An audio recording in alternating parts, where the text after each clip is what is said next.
Salut tout le monde, épisode 3 de ces premières rangées de tests. C'est pas le dernier, on va faire plein d'autres tests avec celui-là. Le premier test était sur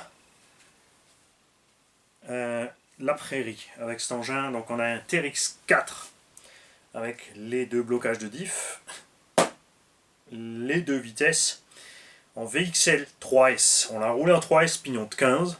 D'origine il y a un petit pignon de 9 avec le moteur charbon parce que le moteur charbon il crève sinon.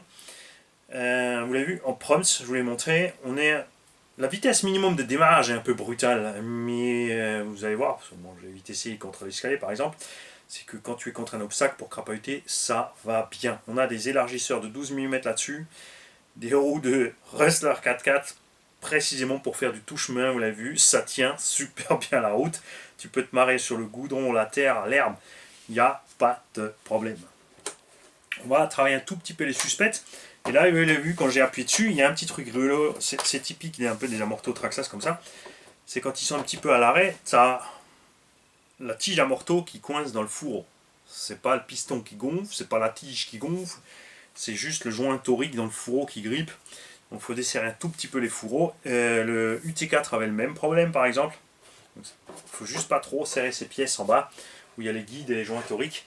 Parce qu'ils ont fait une erreur, c'est que quand tu serres à fond, tu comprimes les joints, donc tu les pousses contre la tige et ça freine la tige, alors que beaucoup de constructeurs là-bas ont une butée tout simplement, c'est que le joint est pile poil dedans par rapport à la longueur du filet, etc. Pas très grave, très vite réglé. Carreau renforcé, évidemment, on n'a pas bronché. Dedans, nous avons roulé une petite 2S 2000, une 3S 2200. On a fait quand même, je crois, 10 ou 15 minutes avec cet engin. Donc je te laisse deviner avec une 5000. C'est pour te dire que le rapport de transmission est court. Le moteur était chaud quand même, mais les Vélignons aiment bien avoir chaud, et surtout qu'on a ni ventilateur ni rien. Et justement, c'est ce dont on a déjà parlé. Si tu mets un pignon trop gros, il force, il chauffe. Si tu mets un pignon trop petit, il est toujours à donf et il chauffe aussi. Ça en est super bien sorti dans le tunnel. On a fait des petits sauts, des machins ouais, que tu fais pas normalement avec un crawler. Mais bon, les vrais engins comme ça font aussi des Paris-Dakar et des trucs où ils font du 150-160 km/h dans le désert. Donc, moi, j'ai plutôt opté sur cette solution-là. Blocage de diff fonctionne à merveille, passage de vitesse aussi. Et parce que la transmission du TRX4 est solide, et ben, il n'a pas branché. Ce que je me demandais, c'est si ces petits cardans-là allaient tenir, et ben, ça a tenu. Il existe sûrement aussi déjà des options métal, mais on va rester sur ça parce qu'on est bien. Prochain run sera dans la même config dans la forêt. Et ensuite on fera un petit run avec des roues de crawler là, soit les origines parce que je les ai, soit les axiales. Très très mou, donc là évidemment on va éviter de rouler en 3S à donf, c'est pas fait pour. Et j'hésite si sur le troisième run on mettra déjà tout de suite les lestes de pont ou pas. Les de pont aussi, parce que moi ce que je veux faire ici c'est un engin polyvalent, donc il faudrait aussi que même avec les lestes de pont on puisse les rouler justement à cette vitesse là, on est un petit 55 voire 60 vue de nez comme ça, donc le rouler dans ces conditions. Les lestes de pont, il y en a pour 500 grammes. J'ai pris 250 grammes pour chaque pont, donc le poids en bas, ce qui va aider l'engin à être plus stable. Le poids en plus est non suspendu, ça c'est une particularité des ponts.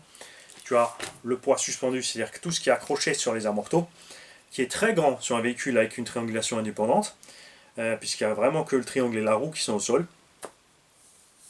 Et à l'inverse, sur un pont, tu as pas trop de masse suspendue et beaucoup de masse non suspendue, les deux ponts étant très lourds. L'inconvénient des masses non suspendues, c'est le choc.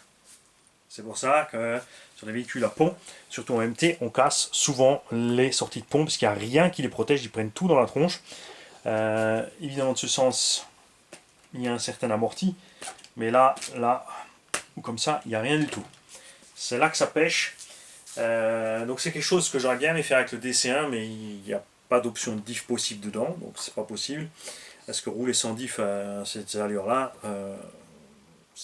tant que tu es dans le sable, dans le glissant, ça passe. Dès que tu n'es plus dans le glissant, c'est mort.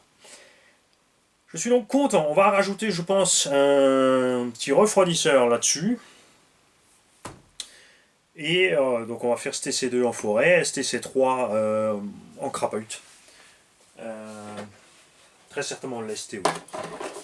On est plus léger que par exemple Defender et compagnie, Bronco en haut parce que la carreau est plus légère. On va laisser les élargir parce que je veux justement que le véhicule soit polyvalent, donc en faisant 3 fois rien, c'est-à-dire juste en rajoutant, en enlevant les roues, tu changes ce que tu peux faire avec le véhicule. Et c'est là qu'on va voir précisément quand on sera en mode crapahute, avec des pneus pour crapahuter,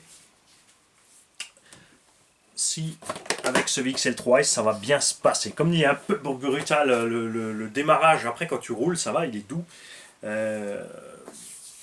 Mais à voir à l'utilisation. Ce sera pas, comme dit, de toute façon, c'est pas le but de faire un pur crawler, c'est un engin qui peut passer partout. Tu peux te balader en forêt, tu vas pouvoir crapahuter quand il y a de la caillasse, et dès qu'il y a une prairie ou autre chose, tu vas pouvoir t'éclater, toujours avec l'avantage de l'autonomie du brushless. On pourrait évidemment mettre, j'ai organisé ça pour un autre modèle, un combo brushless à capteur pas cher, c'est le but, qui lui sera dédié à vraiment rouler cool et grimpouiller. Mais celui-là, j'avais envie d'y mettre un petit coup de plus. Et vous verrez aussi sur l'essai, ou s'il n'avait pas encore vu, s'il est sorti, je ne sais pas. Alors si je fais tout bien, vous aurez donc l'épisode 1, les essais dans l'ordre. Dans la même journée, vous aurez le soir, donc on va mettre par exemple les essais à midi. Et le soir, chaque fois le compte rendu par véhicule. Mais ça, c'est pas gagné du tout. Mais alors pas du tout. Parce que vous savez à quel point j'adore le désordre. Évidemment, si tu es intéressé, mets une option dessus direct. N'oublie pas, on a quand même un VXL 3S dedans. Il y aura les roues là, il y aura les roues pour crapahuter. Il y aura les lestes de pont. Il y a la Dumbo X4, donc avec les diffs blockables et la vitesse. Il y a 3 servos TR4 Power HD. Donc il y en a pour 45 € de cerveau. Il y en a pour 50 balles de cerveau de direction. Donc tu es déjà à 100 balles de cerveau. On va dire 110 balles avec la radio. 110, 115 en gros. Le prix du roller, le roller à poil c'est 300 balles. Il y a le VXL dedans. Bon, pas plus cher, tu pars sur un prix d'un combo standard cette taille là, un truc chinois à 50 €, allez hop, soyons fous. Il y a les lestes, il faut compter une cinquantaine d'euros de lest. Et la carreau incassable. Ne sera pas donné. Tu te fais ton petit calcul dans ta tête, tu proposes ton petit prix, on se met d'accord et c'est parti. C'est le but du jeu, spécialement pour les abonnés justement, c'est d'avoir des machines, de pouvoir faire ce truc qui, si tu mets tout bout à bout au prix exact des choses, t'es parti cher quand même et c'est pas le but. Là on va pas dire on fait un pas cher, mais un truc où on se retrouve au milieu tranquille, tout simplement. Ah, ça va encore énerver les haters ça. Tant mieux. Salut.